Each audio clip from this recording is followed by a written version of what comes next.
Police believe they have found the body of Queensland woman Wendy Sleeman more than 2 days after she went missing from her Gold Coast home.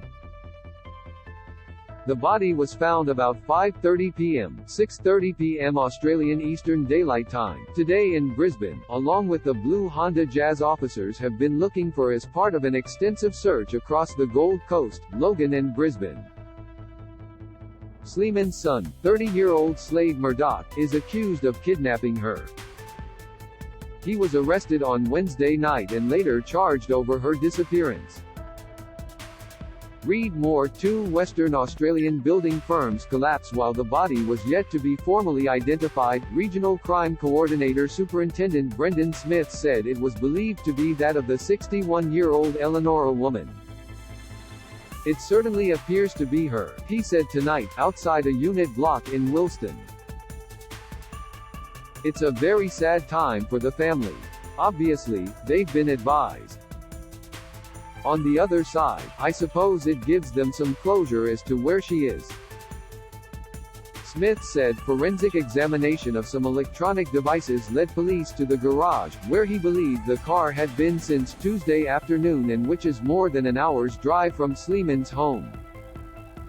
He alleged Murdok had hired the garage where the car was found with some premeditation and hadn't been quite truthful about who he was with the owner. It was unlikely Murdok would face further charges tonight, the superintendent said.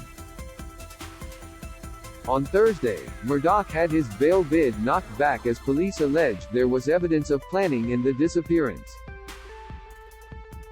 In a wheelchair and with visible marks to his head, Murdok sat quietly for the majority of his bail application in Brisbane Magistrates Court. The 30-year-old was on bail for unrelated offences when he was arrested, the court heard. Smith said police were still keen to hear from members of the public who'd seen the blue Honda Jazz without number plates. Earlier in the week, a crime scene was declared at an Eleanor home after a large amount of blood was found at the property.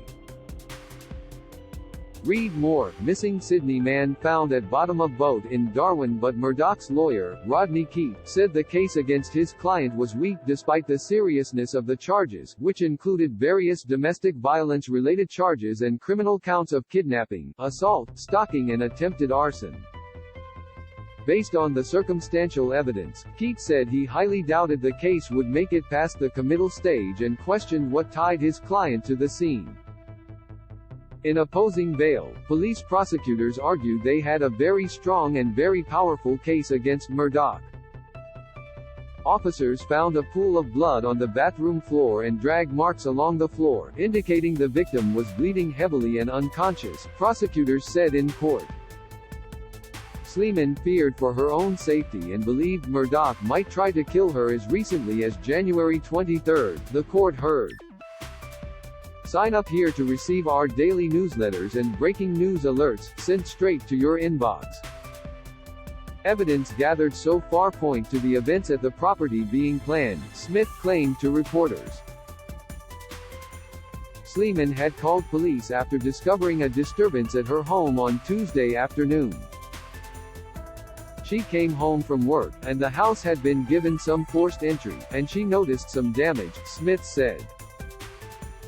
By the time police arrived, 30 minutes later, Sleeman was missing. Officers were unable to intercept a vehicle that was leaving the property at speed and went back to the property where they could smell petrol and see smoke, the court was told.